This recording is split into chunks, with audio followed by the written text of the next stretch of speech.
sinjalada injala harkaketi inaham jalala nakini jalala narafu jalala dugani najabe fadu sinjabe fada sinjalada injala. Assalamu alaikum warahmatullahi wabarakatuh. Hordoftoota fi kabajamtoota kiyyaa akkamiin nagaa jirtu jabaattu? Alhamdulillah nagaa. Wallahi hedduu takka yaadday hedduu takka na dhukkuba. Waan isaan beeku qaama kiyyaa irratti madaan akkana bakka hedduutti na baya. Amma inda'um deemee gara fuulatitti na ol siqe jechuu. Hidhirratti na ol siqe, hidhirratti yoo na ol siqu kana wanni akka madaa kannini na dhukkubee wanni naan jedhu hedduu takkanatti ulfaataa yoo qaqqabadhu kukkurfaa keessan qaba gara gurraa kanatti na waraana jechuu. Mee namni dawaa isaa beeytan natti hima. Wallahi jireenya biyya namaa tun hedduu takka ulfaatti. Namitti tiyana kimina fidennaan mana jalaa uste. Wallahi hedduu takka na dhukkuba. Du'aa illee na godha.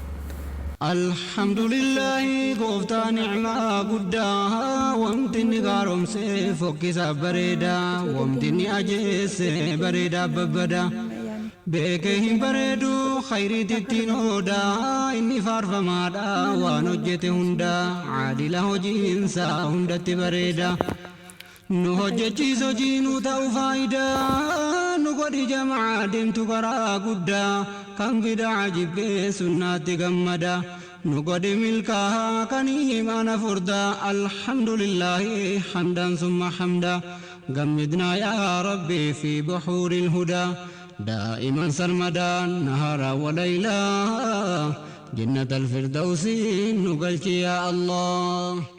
Alhamdulillah gooftaa ni'maa guddaa wanti inni gaaromse fokkisa bareeda wanti inni ajeesse bareeda babbada beeke hin bareedu khayriitittiin ooda inni faarfamaadha waan hojjete hunda caadila hojiinsa hundatti bareeda nu hojjechiis hojii nu ta'u faayidaa nu godhi jamaa deemtu karaa guddaa kan bidaa jibbee sunnaatti gammada nu godhi milkaa kan imaana furda alhamdulillahi hamdan summa hamda gammidna yaa rabbi fi buhuuril hudaa daa'iman sarmadaan nahara wa laylaa jannatal firdawsi nu galchi yaa Allah.